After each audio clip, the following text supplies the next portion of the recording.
As the presidential campaign picks up post-Labor Day, Donald Trump isn't the only political surprise so far this year. Some polls in New Hampshire have Bernie Sanders now leading Hillary Clinton. Your thoughts? Do you think the Sanders phenomenon has legs? Possibly. A lot of people are interested in the guy, you know.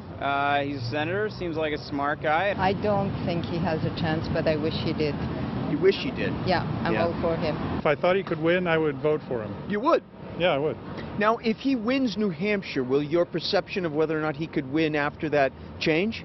Sure. I don't represent the interests of millionaires, billionaires. I don't want their money. I don't need their money. He's a good local politician. I just can't fathom him on the national scene. I like him. I'd vote for him. I'm from New Hampshire, Lancaster, actually. And he's got my vote already. That's the launching point for today's OTR Political Roundtable. As you know, Jenna Wu has just joined us here at the table. Democrat Marianne Marsh is with us, and Republican Ginny Buckingham as well. Let me apologize because I still sound like I have a bag of nails in my throat.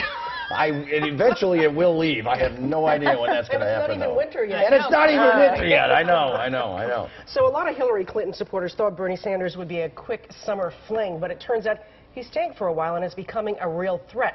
What do you predict this fall, Marianne? This is the Wizard of Oz election. The Wizard of Oz, the great political allegory, is all about populism, and that's what's driving this election. A real populist streak that isn't going away and will stay through this election. And that's why so many people, the common denominator, people hate Washington and Wall Street, and that is why Bernie Sanders and Donald Trump are surging now, and will continue to. Truth to what she's saying, Ginny? So at least when I was in college, there was also a thing called a fall fling, not just a summer fling. So I suspect that's what this is going on. And people are still searching for an alternative to Hillary. And until someone else offers themselves, like Joe Biden, I think Bernie will be a factor. Hillary Clinton, oh, I'm sorry, go ahead. Hillary Clinton used the words, "I'm sorry." She used those words on Ellen. She used those words on ABC World News with David Muir. It was obviously, you know, let's get out there and say it. Is it even worth the words, "I'm sorry" now, Marianne? Of course it is. And the fact that people are debating how well she said sorry is ridiculous. When someone apologizes, you accept the apology. If you don't, it backfires on the people who don't accept it, including the media.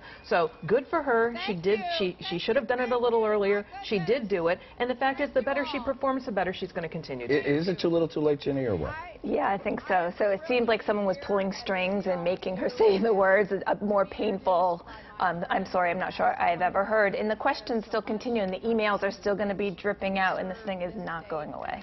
So this coming Wednesday is the next big Republican debate. This time, Carly Fiorina will be on the stage for the primetime debate, and Donald Trump might be worried about her insulting the former Hewlett-Packard CEO's looks. In a Rolling Stone profile this past week, Fiorina said the comments speak for themselves. I'm not going to spend a single cycle wondering what Donald Trump means, but maybe, just maybe, I'm getting under his skin a little bit because I am climbing in the polls.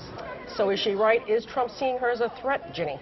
First of all, I wish he would say, has he looked in the mirror lately? I think everybody would say You would have said that, right? Absolutely. But look, she's faced down bullies in the boardroom before. She's a very successful CEO.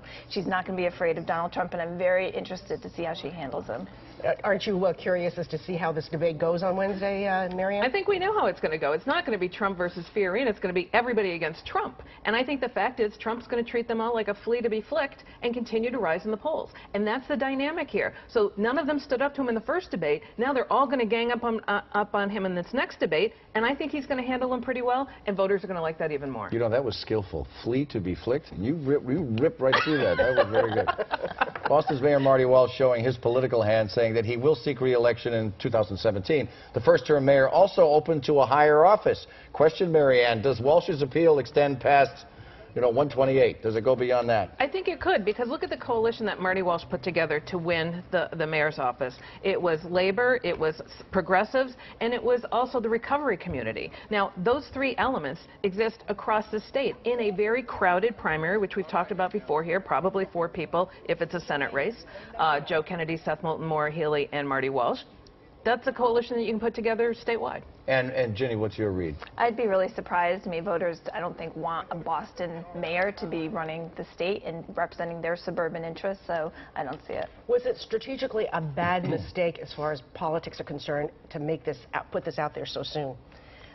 Surprising, but maybe he wants to freeze everyone else in place money-wise and other things. He's only halfway through his first term, after all, Marianne. Well, he said he was going to run for re-election, which I think is smart because it puts people on notice that he's running for re-election. And oh, by the way, I might want to do something else too. So that keeps him in the conversation about all kinds of races, maybe governor, but I think more likely a Senate race, and that gives him more clout. And he's going to use it and use it well. And Yeah, but you know, a lot of money. well, to that point, you know how powerful the mayor of the city of Boston can be. You know, and not only citywide, but statewide, right? Right, and I think people forget the fact that he's not only engaged with all the mayors across Massachusetts, he's engaged nationwide on guns and a host of other things. So when you do that, you're not looking to just be the mayor of Boston.